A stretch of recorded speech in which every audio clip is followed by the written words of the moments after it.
Stylish Life. My name is ShaKayla Diamond, and on my channel we talk about all things fashion, business, lifestyle, and travel. If you love those things, make sure you subscribe to my channel and follow me on all platforms.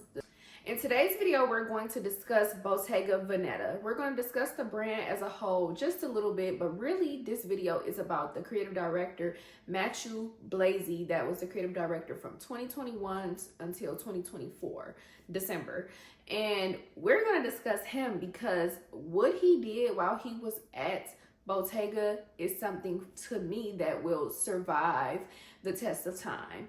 50 years from now, people are going to be bringing out the pieces from his collections and still wearing them. And I'm going to tell you exactly why.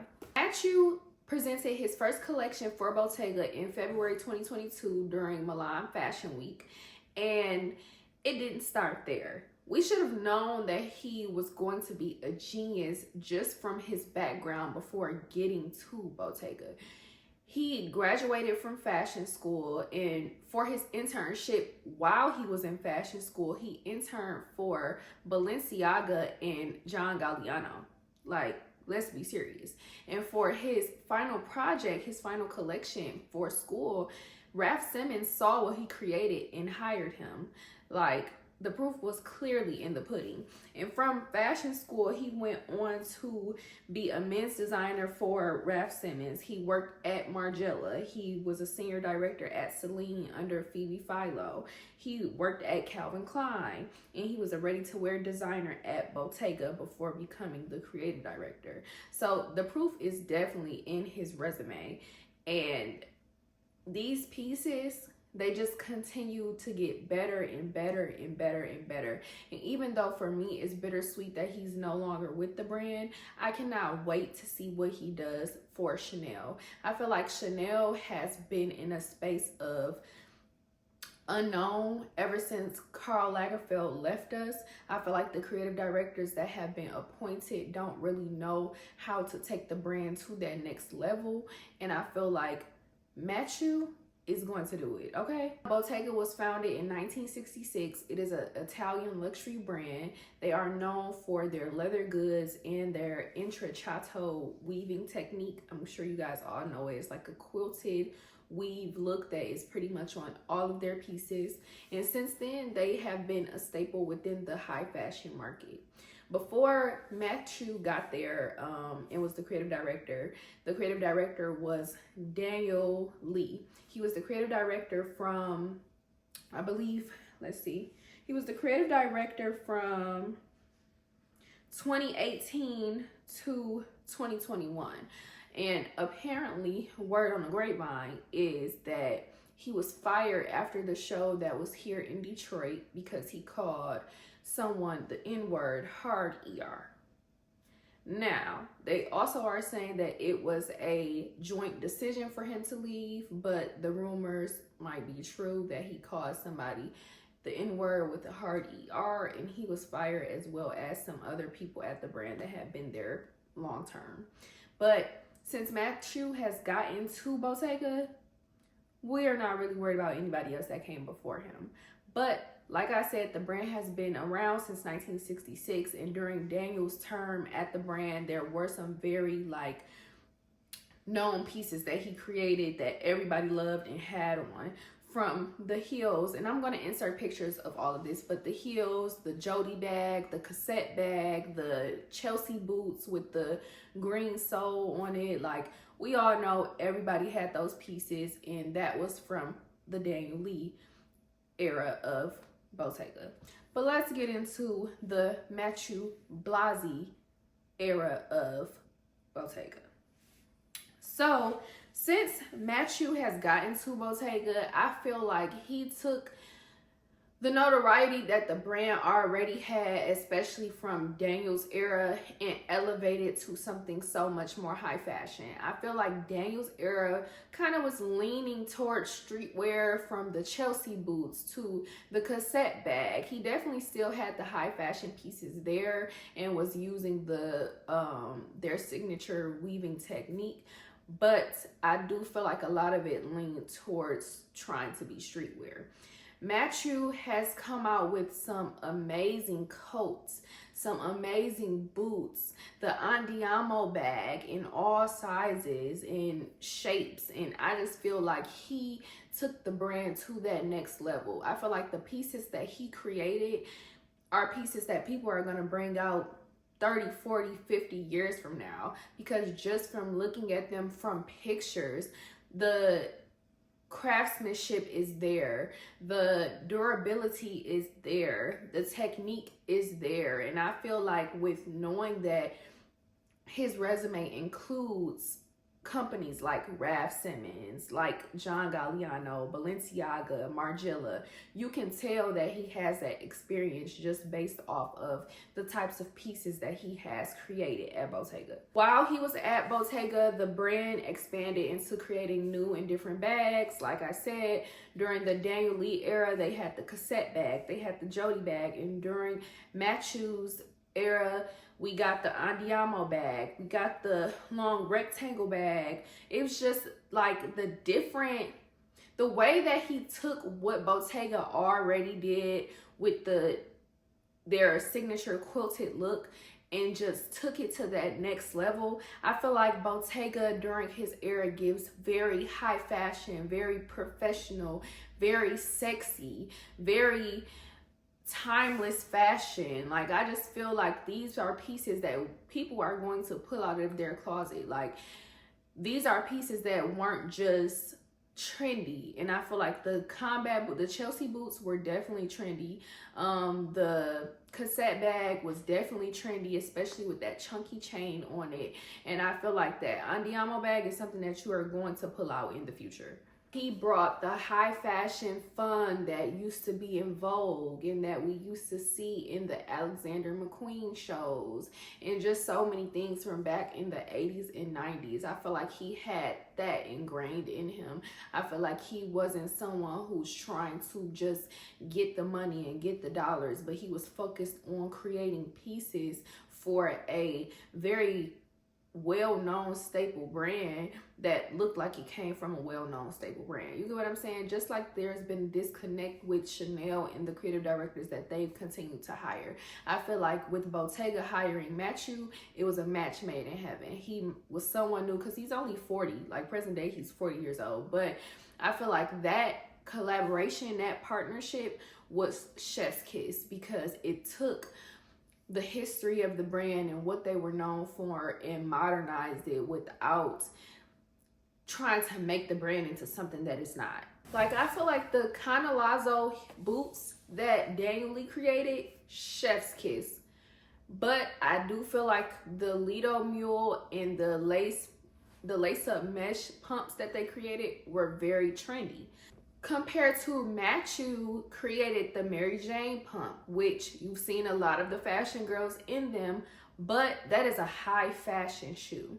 Like, it reminds me of something like Vivienne Westwood. Like, it's the ability to create something that is trendy without looking trendy, because I feel like trendy pieces start to look really cheap. They just do that. I'm just being honest. Like I said, the cassette bag with the chunky chain, it looks cheap. The tired Chelsea boot, it looks cheap. I do feel like it's a cute shoe, but after a while, it starts to look super cheap because it is a super trendy item. The lace-up mesh shoes, those look so cheap. That is why it was so easy for people like Ego and Fashion Nova to replicate those shoes, versus the stuff that Matthieu is creating right now at Bottega, or created at Bottega. Who have you seen knock that off? Who have you seen be able to make a dupe that looks as similar to what he is doing? The Jody bag, very, very cute bag. Love that bag. But knocked off by everybody. Target, Fashion Nova, I'm sure. Pretty Little Thing, I'm sure. Knocked it off quick. And there are some really good dupes out there. The ones at Target actually look real cute.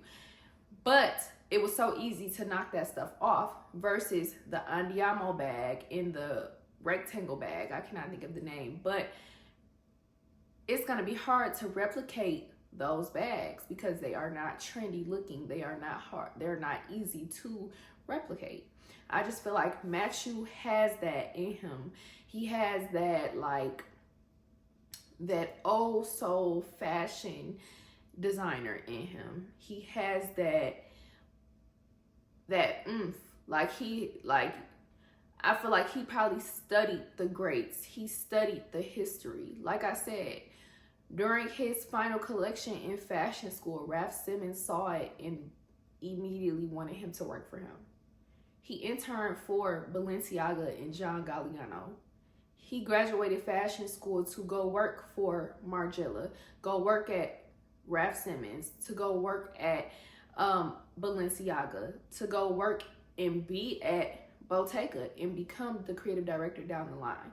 You know how good you have to be for Chanel to want you to come be the creative director? Like, that means that what he has been doing at Bottega is not just great to me. It's great to so many people, and it's undeniably great. If you're a person who has looked at the pieces he's created, from the coats to the bags to the shoes to just the campaigns as a whole, the outfits, while still staying true to who the brand is, there's no way that you can look at those items and be like, I don't like that. It's no way. Especially as somebody who is in the fashion industry or claims to be a fashion girl or fashion boy or just somebody who is of this world, there's no way you're looking at those pieces and like, I don't like it. You can say, I wouldn't wear that, but it's good. Like, y'all, if I had all the dollars, a big chunk of it will be spent on Bottega. I promise you. And when I get the dollars, I'm going to be trying to find these pieces, these coats, these shoes, the boots.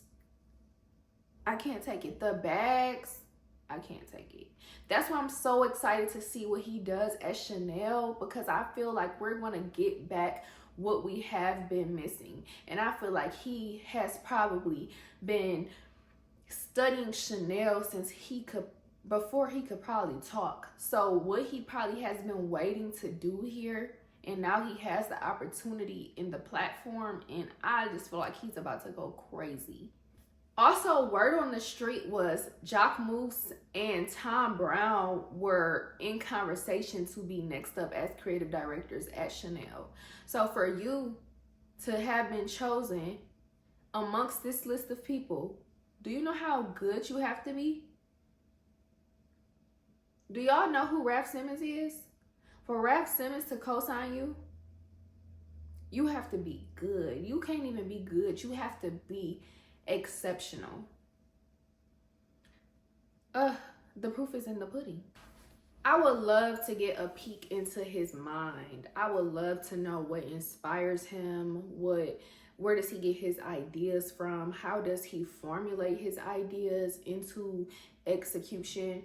I also would love to get a peek more into his behind the scenes when he gets an idea and chooses, okay, I actually want to do this. What are those steps? Like, what are you doing? We want to know. I want to see it. And I also want to get a view of his eye for his creativity, because usually when you're good at fashion or know what you're doing in this field, you're usually really good at other things too, like architecture, interior design, or really creative things like that. So I want to know, what else is he good at? You do this so well, what else can you do well? Like, people like that really intrigue me. That's why I love people like Alexander McQueen.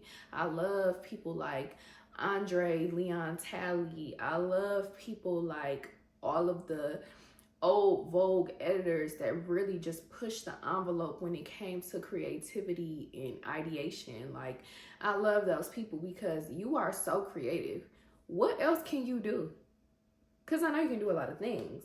So even though Bottega is known for leather and leather goods, he was not afraid to use texture. He was not afraid to use even the leather in a unpredictable way. I feel like he also brought back the combat Chelsea boots, but he didn't do it in a predictable way. He used a version of the intricato woven technique and gave us combat boots still, but in a high fashion sense.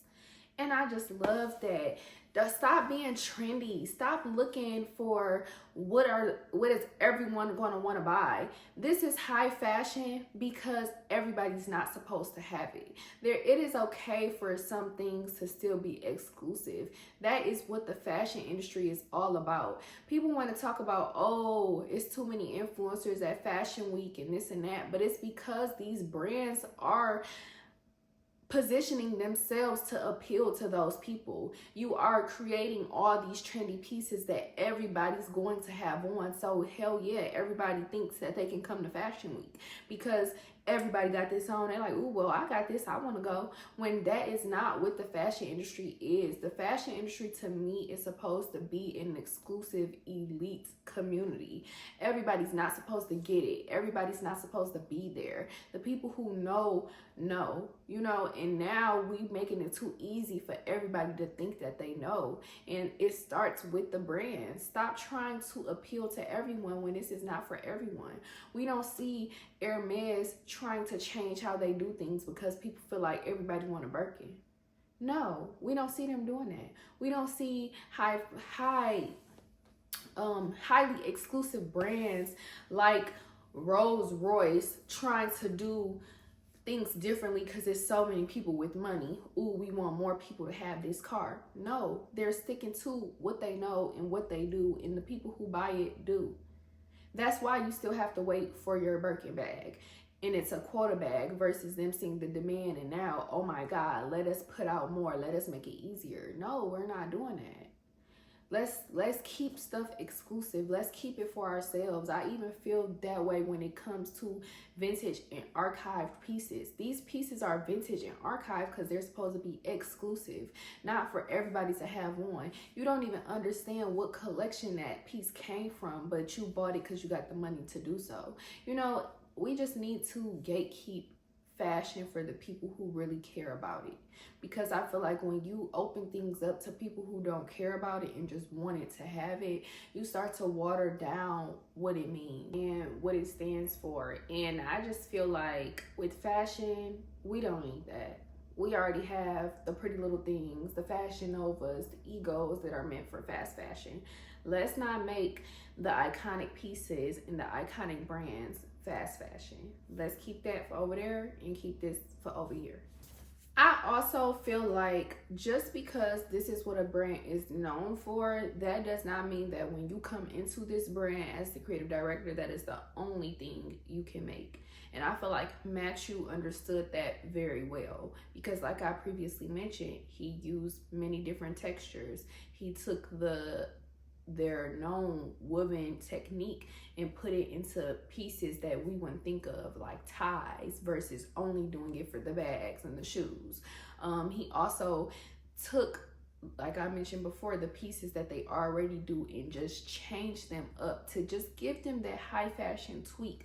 I just feel like he was not scared to try different things while still keeping the values of the company at the forefront. I feel like he took them back to what they wanted to become versus trying to change them to fit into modern day. And I feel like a lot of the houses that have been around for a really long time, they kind of lose it because they don't know how to keep going. They don't know how to, after decade and decade, to reinvent themselves. Just like artists, a lot of artists who have been around for a really long time, they kind of disappear because they don't know how to reinvent themselves. And it's a gift to be able to reinvent yourself in whatever field that you're in. And I feel like Matthieu definitely reinvented the brand to something high fashion and not just something streetwear and trendy pieces, but still keep it high fashion. All right, y'all, let me get off my soapbox because I could go on and on about this, but I hope you guys enjoyed this video. And if you didn't know much about Matthieu, look him up. I'll put his name on the screen. Definitely also look into Bottega and other things that they have done even outside of him. But I cannot wait to see what Matthieu brings to Chanel. I'm super excited about that because we know that he got it in him. But I hope you guys enjoyed this video. Make sure you subscribe to my channel and follow me on Instagram and TikTok, and I'll see you in the next video. Peace out. What time is